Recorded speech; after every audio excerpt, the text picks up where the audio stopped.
Dixon of Target Chip Ganassi Racing. James Hinchcliffe of Andretti Autosport second. James was third. Scott, first talk about the emotion of the finish with the accident with Dario, and then just kind of capping the weekend with that. Yeah, just you know, I think the biggest thing is to make sure everybody's okay. You know, Dario and I think it was Vizo and Sato. Sato looked like he took a pretty good hit as well. He's pretty tiny though, so he's probably got lots of padding. But Dario definitely got into the fence pretty hard. It looked like he was moving around when I went by. I tried waving to him, he didn't wave back. But you know, I'm sure he was focused on some other things there. So all in all, I hope that he's okay. And I think he was complaining of a sore back and ankle, and then obviously the fans. You know, looked like the fence took a pretty good hit there. But yeah, today, you know, it was okay. The car didn't quite have the pace that we did in the race. I think it took a little while to get going. You know, I think we're okay. We kind of fumbled a bit before. I think Power hit me. He swears he didn't, but he said that before too. So we'll see what happens in the replays. But you know, all in all, it was a good fight between us. You know, we raced hard towards the end, and he was definitely quick today. Congratulations to him. It was good to see him back in victory lane, and good to see him bounce back from such a long ways on the grid there. Scott, you came into this weekend with a pretty significant disadvantage in the points. Now you are the points leader. We've done the math. You need to finish 5th or better going into Fontana to clinch your 3rd championship. How does your approach change now going into the final race of the year? I don't think it changes much. You know, I think we had a good shot of making the points level coming out of here, but to make that gain, you know, I think we as a team know that we have potential to have a good shot at winning both races, especially street courses at the moment.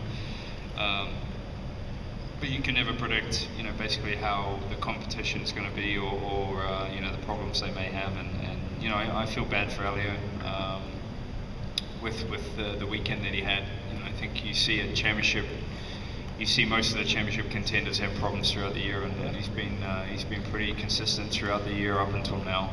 And you know, most of the time you see the top competitors get their fair share of problems. So you know, it's still going to come down to the wire. It's still, you know, going to be the last lap, last corner kind of situation that we all expect. Well, at least I hope that, you know, it ends that way.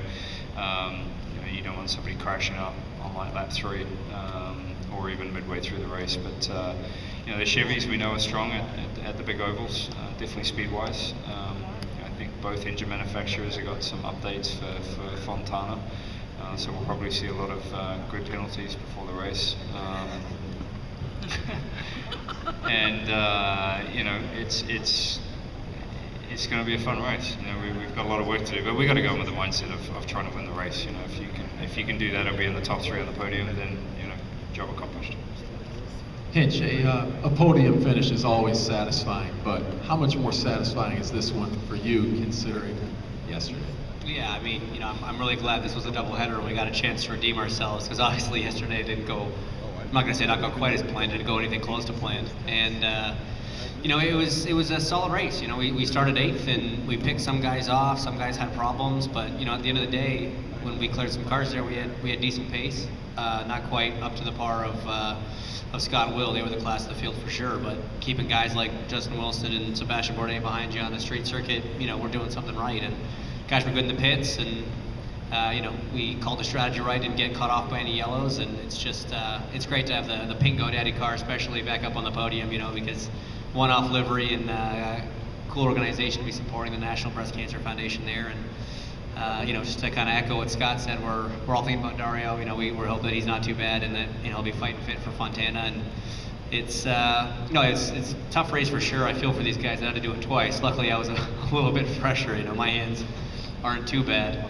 but had to do it again tomorrow, they probably would be. So it's blessing in disguise, but the team's always operated on a it's all in the recovery kind of mentality. And after what happened yesterday, you know, this just proves that we could have had a good race yesterday. We had the car for it, and we're glad that we could just pull it off. Questions for Scott or Hinch?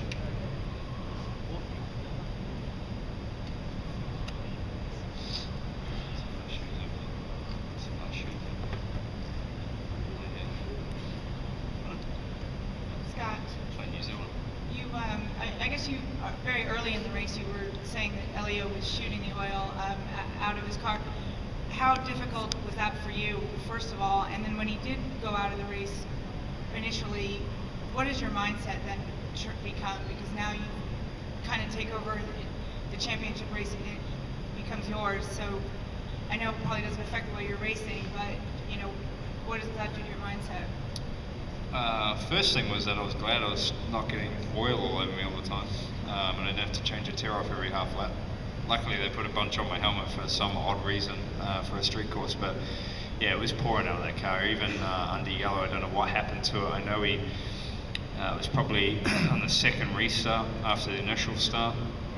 He hit really hard, you know, going through turn one kink there. Instead of sticking to the left, for some reason he went right in the middle, and that's when some of the underwing fell off as well when he hit that hard. But you know, you see that happen, but you don't know if, you know, it's some electronic thing. You can go to emergency mode. You don't know if he's going to carry on, you know, with some minor problem. But you know, with the amount of oil that was coming out of that thing, you know, you knew it was pretty terminal. But you know, at that point, you're thinking that you know, you still want to win the race. You know, Will was being super aggressive and wanting to you know, obviously win the race and help his teammate. So you know, that kind of, those thoughts start crossing through your mind, whether it's, you know, worth trying to race for the win when the guy behind you is going to do anything possible to actually get to that place. So as it turned out, it kind of took care of itself anyway. But yeah, you know, you knew with the amount of oil that was coming out of it that it wasn't going to last too long. In the final, sorry. In the closing laps, you had, I guess, 5 push-to passes left. Did you get to a point where you said, I'm good here at second place, or were you still thinking about racing for the win? I was having fun putting pressure on Power. He was making a few mistakes here and there. It was good to watch. You know, it was good straight up racing. So yeah, you know, I think we ended up maybe with 2 or 3 left. I can't remember, but yeah, you know, we tried to push, you know, 1 lap, I think a couple laps from the end, you know, to see if we could push him into a mistake, and he held it together, and I think he had 2 or 3 left as well. So it was a fair shot at it, and then obviously we ended under caution. Bruce. When you came around the scene of the crash, could you describe the scene that you saw in terms of the fencing, what may have gone into the crowd, if spectators were being tended to, anything like that? Yeah, I think it's you know, it's the smells and the visuals. You know, for me, I think, and even talking to Will, I don't know how Hinch felt, but you know, you have the remnants of Vegas popping into your head. You know, when you're coming around a corner and you can't drive through it because there's a field of debris. You know, there was no near the amount of damage that we saw a few years back, but you know, then seeing the replay, I think, was the big shock of, you know, because when I was driving around, I didn't even look at the fence. You know, you're just trying to pick a way through the debris there, and you know, to see Dario's car, and you know, it you know, definitely brings home you know, what we do each weekend, and you know, sort of the difficulties that we can have out there. So yeah, it's not a good sight to see, that's for sure. Yeah, no, I mean, as Scott said, I wasn't even looking at the fence. You know, I saw a picture of the fence before I saw the replay of the accident and realized he got up there, and that was a bit terrifying. No, like Scott said, that's the biggest kind of field of cars that you know, in the debris field that we've seen, you know, since that race in 2011, and it's never what you want to see. You know how fast that part of the track is, you know, and it's bumpy, and God, I mean, I saw you do it, I saw Will do it, I did, everybody's done it. We've come completely sideways over some of the bumps there, and I don't want to say it was a matter of time before somebody got it wrong. You know, obviously those were 2 guys racing side by side, but it's almost not even hard to have a single car wreck through that corner, which should be a pretty straightforward, flat-out piece of racetrack, but it definitely keeps you on your toes. And to be going that kind of speed and get launched up into the air, it's not what you want to see. So just glad to hear that, you know, it sounds like he's fine, and maybe he'll probably be a bit sore tomorrow, but he will fight on. He's come back from worse, that's for sure.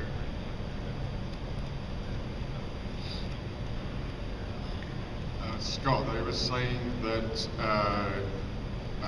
or Mike, I think, was telling you that your car was bottoming out more today. Is that just because of the increased ambient temperature, or, and then did they adjust the tyres for the final stint to help prevent that happening? Yeah, I didn't know. I don't know if you were scanning, but I obviously asked the question, well, which straight, and they couldn't tell me. So I'll find out later what the situation was. But to me, it felt like our top gear was just too short. Coming out of turn 5 before we got to the straight bit, before 6, it was on the limiter, and I'm guessing we were hitting the hard limiter, which was probably the concern that we had with the engine. But yeah, I think the ambient conditions for sure. We should have maybe raced the car a little bit. It was definitely bottoming a bit more through 1 and through that kink there on the front straight, but it didn't feel like it was much worse than yesterday, if any. Okay. Yesterday you said you drove like a bit of a girl through that, but today I noticed that when you were hunting down well, you were pulling away from James through that. Were you a bit braver today? I was a little braver. The corner, I think, was more forgiving today. I don't know why. Whether the wind changed, it didn't seem to be, if you missed your entry by much, it didn't seem to affect nearly as much today. So, yeah, I wasn't being as much of a girl like I was yesterday.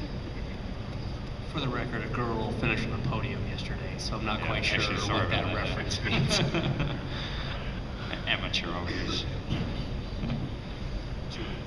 For both of you guys, 2 races, 2 days. It was a lot cooler today than it was yesterday. How do you feel after this race? How do you think you would have felt if it had been 95 degrees again? No comment. I didn't race yesterday, so I can't really tell you the difference. Yeah, the heat was bad yesterday. In some ways though, it slows the car pace down quite a bit as well. So generally you have to be a little kinder on the brakes and all that kind of scenario. So that I don't think the intensity yesterday was as high as today. The grip level was definitely up. Ambient conditions were down. You didn't have to sort of look after your brakes as much and things like that. So today was pretty physical, and from yesterday, everybody's blisters and stuff I think were a little worse today. But I think a lot of the times it depends on how good or bad your car is, whether that's going to be a fighting issue. For either driver or for both of you, these bumpy tracks seem to be very entertaining for the fans. From a driver's perspective, do you hate the bumpy tracks or do you enjoy the challenge? A little bit of column A, a little bit of column B. It certainly is a challenge, and the last thing you want is a track that's just so grippy that everybody's running the same pace, and it's a procession. Tracks like this make it obviously more challenging and make mistakes more prevalent, which makes essentially the racing better. But you can go too far, and especially when you're talking about double headers. Guys started the race today with holes in their hands, and it's just a tough situation. It's not ideal. It can be dangerous. Bourdais came to me after the race and he said 100% my car was faster than I could drive it, and that's not what you want to see. That's just. And you can't train for blisters on your hands. It's not a fitness thing. So I think to a degree, yeah, these tracks that we come to that are sometimes low grip and a little bumpier, they do make the racing really exciting. They have a propensity for causing a lot of yellows, which is sort of anticlimactic, but at the same time, I think the bigger the challenge for the team and the driver, essentially the better the racing.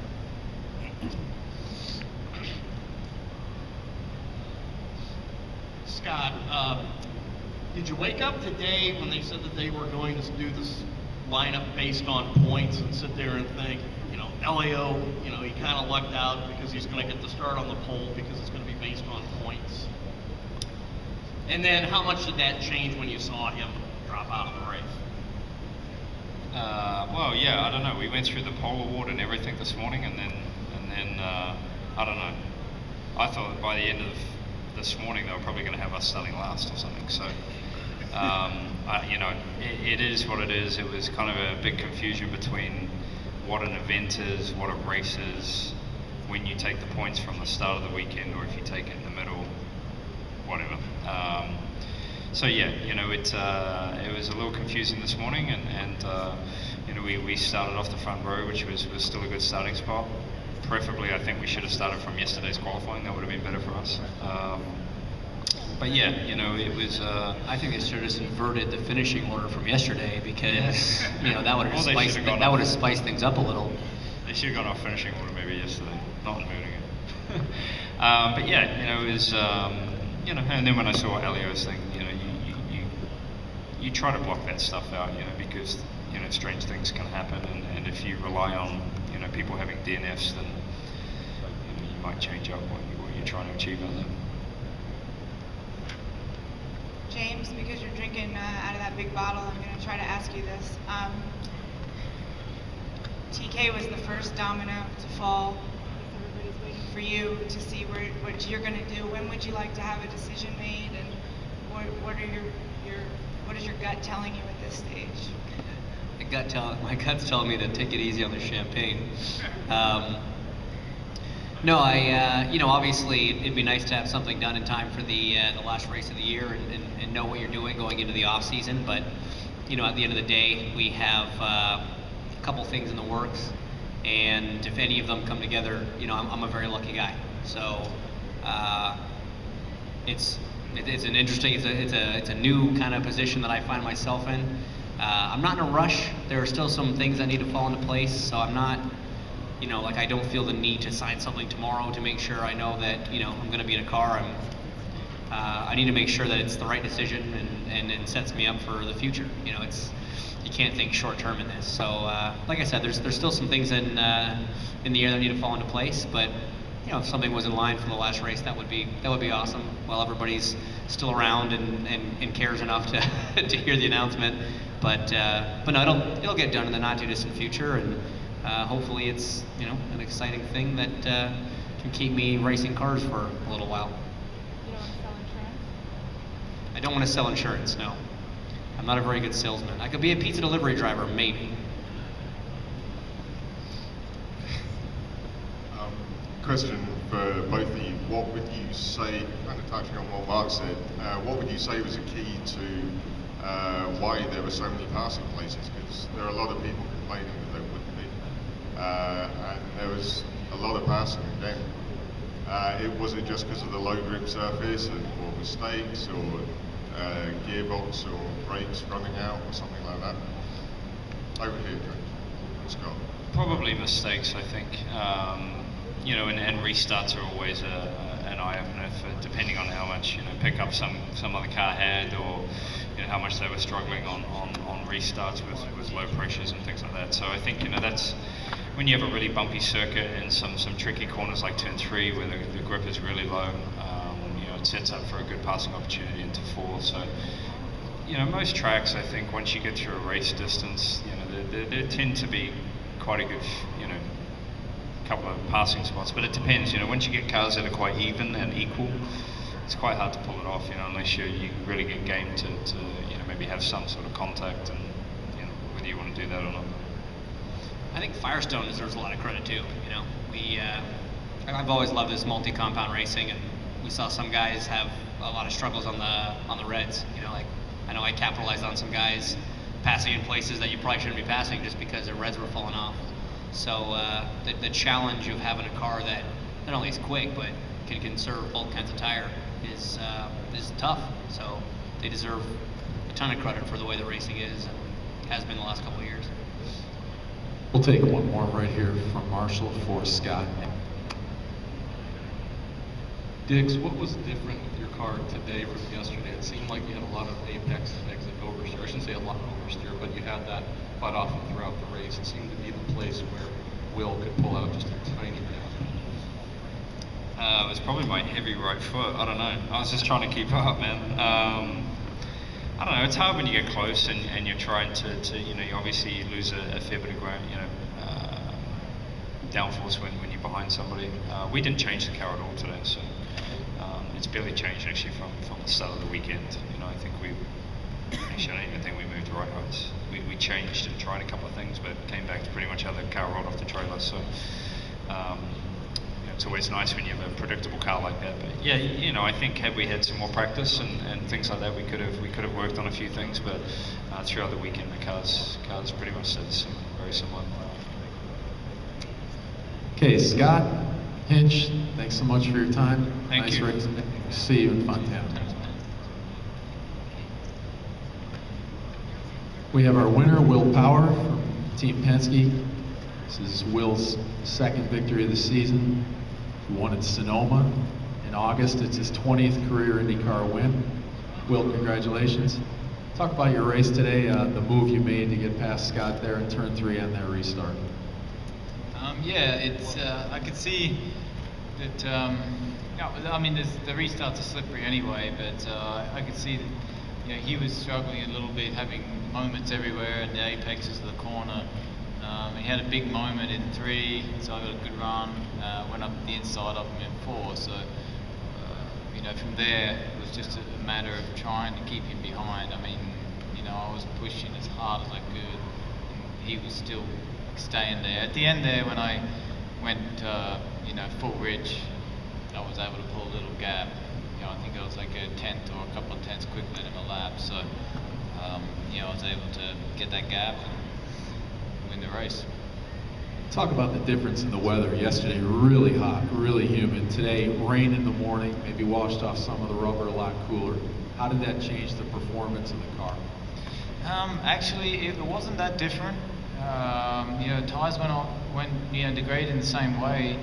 The cars, I mean, yeah, honestly, it was just more comfortable to drive. Like, we weren't getting as fatigued in the car. Yeah, that was the biggest difference, but the car felt very similar. Here we have Roger Penske, the winning team owner. Roger, talk about the emotion of today, of Will winning the race, but then the tough weekend and day for Elio, and how hard the team worked to get him back out there to get 1 point, which could prove pivotal in Montana. Well, you know, obviously it was a bittersweet weekend with the issue yesterday, and you know, we thought we were in good shape. And I guess Elliot went wide on the 10th lap, and the car with full fuel was a little heavier and launched it and came down. We broke the gearbox away from the engine. So, you know, it's just one of those things. You know, obviously, with Will out there battling with the 9 car and taking some points away was key for us, so he got his job done. That was what we had talked about earlier. And we got the car back in, which is a credit to our guys to be able to go back there. You know, they worked all night to get the car ready after yesterday and then make that move. But look, the racing isn't over. We know that. We've seen this thing go up and down the last several weeks. And I think Will's performance today shows the speed that the team has in their car. Dixon, you know, is one of the best guys out there, and be able to stay ahead of him and not make a mistake in all the restarts. And I think it was a great race. Sorry about the accident at the end. I hope Dario's fine and the people are fine. But you know, overall, we've been there before, and what we have to do is go to a track that we like. It's a track we built in California. Maybe it'll bring us some luck. Does your approach change at all going to Fontana now that you don't have the lead, that you are chasing for the title? Well, I think the big thing there is, you know, our engine's right at the edge. I think we've got 300 or 400 miles left on it, so we're probably going to have to change that engine and take a 10-point grid penalty so we have a good fresh engine for the race. But, you know, it's a long race when you look at the race there, and, you know, we're going to go for it. Questions for Roger or Will?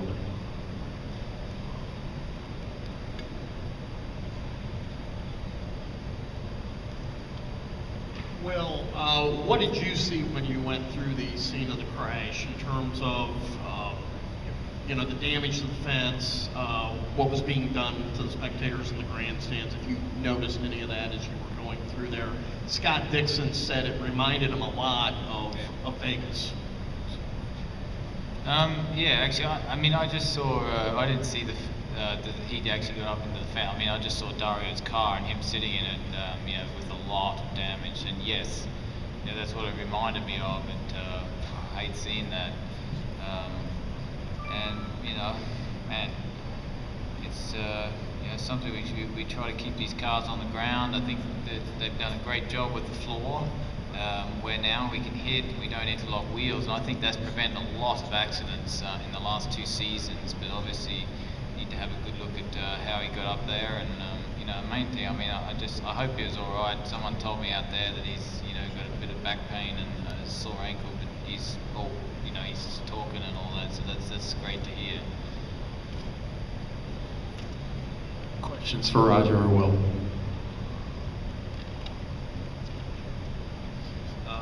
Will, obviously, protecting as much, getting as many points as you can for Elio is the top priority, but how do you, obviously winning is important as well, how do you go about balancing those two things? And if I may ask a quick follow-up to Roger, you mentioned the engine being on the edge. I'm assuming that engine is for the 3 car?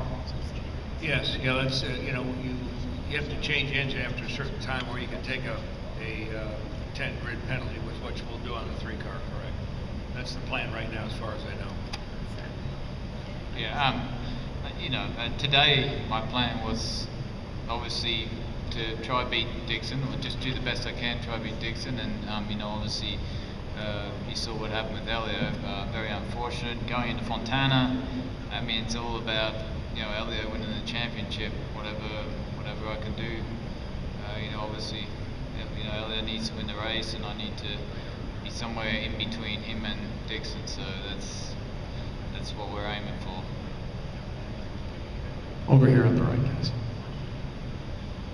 Roger, you mentioned about an engine change. As I understand the rules, when you change engines, you could have an update to that engine within the rules. Certain parts can be updated. Are you hoping for more horsepower for Elio for Fontana? Well, I hope we get more. I don't know. It's, you know, obviously they're standard engines. They pick them out of a batch, but this is nothing different than, you know, the teams have done all season.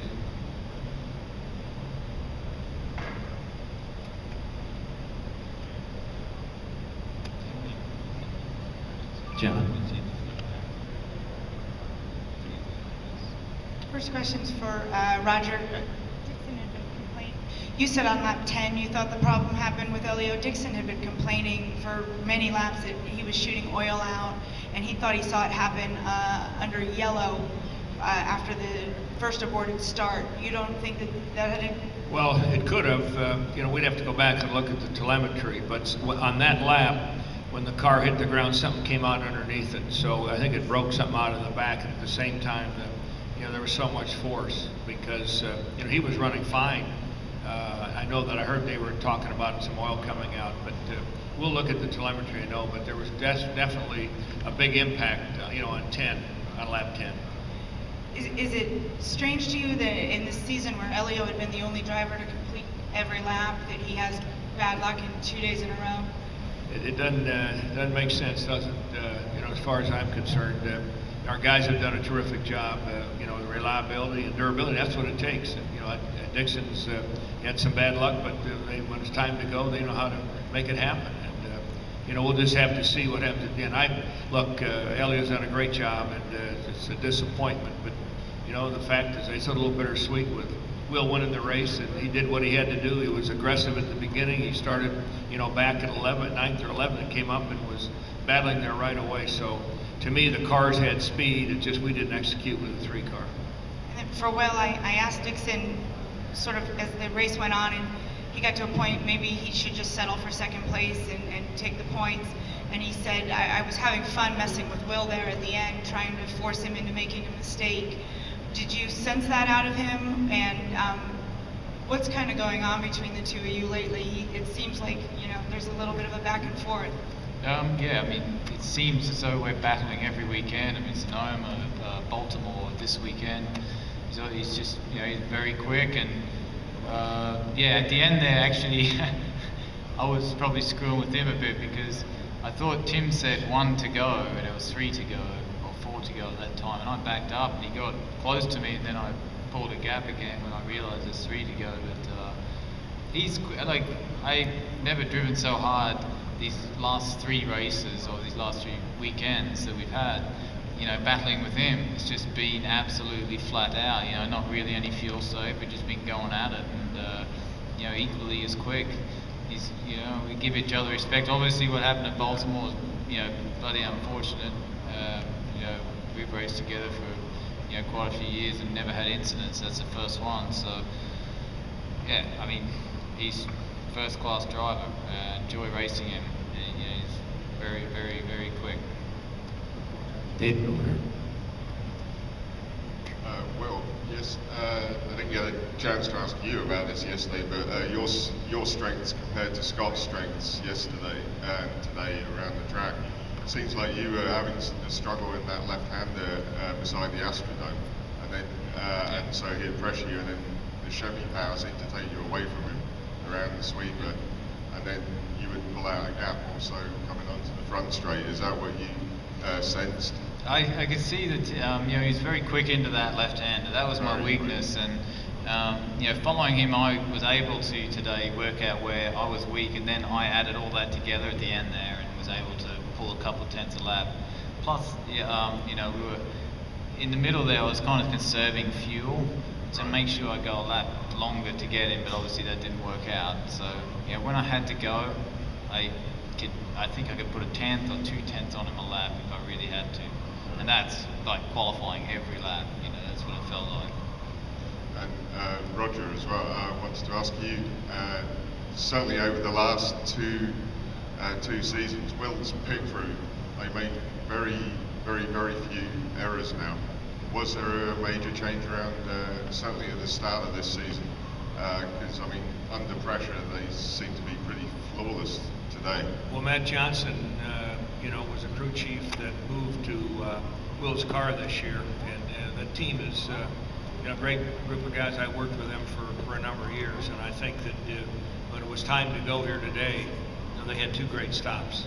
Yesterday, I think the first stop was not what they wanted, but they're consistent. And I think it's, you know, we've got a trainer, you know, we've got a gym, you know, there's lots of effort. I mean, this is a byproduct of the NASCAR guys working out, and you know, we have people that try out, you know, for the team, and I think we just got to keep that level up, because you can see how good Ganassi is and the rest of the teams up and down the pit lane. If you can get the ability to get by someone in the pits and get track position, you know, it makes a huge difference on the restart. Bruce. Roger, from an event standpoint, this is very important to your sponsor, Shell Pennzoil.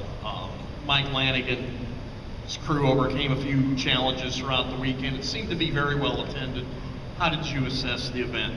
Well, I'd have to say that the Lanigan organization did an outstanding job. Being a track owner myself, and you know, putting the Detroit race together, Bud does, and what we've experienced had over the years, I think these guys did an outstanding job. The people were friendly. It was clean. We had some issues with the track. I understand the part that we had the problem was really covered over until a couple of nights before we started. But after that, I think it went well. What I liked was there was a lot of young kids here. And to me, it's demographics that we need to get into our sport. And they were accessible. It's not like Formula One where you can't get close. Today, you saw even when I came over here, these kids are having fun. And I think that to me is a byproduct of success, you know, for the sport as we go forward. I give them a AAA for the job they've done. Mark. Roger, you've been battling with Ganassi for many years. He's been your chief rival. How do you feel about him having the same power plant as you guys now? Say it again. Ganassi's going to have Chevy engines next year, like you do. How do you feel about that, given he's your #1 rival? Well, I think that I'd like to be sure I'm in the same level playing field that he is, so you never know. Look, they do a great job, and you know, we race them every year, and we've had success. They've had success, but I think it's great for Chevy.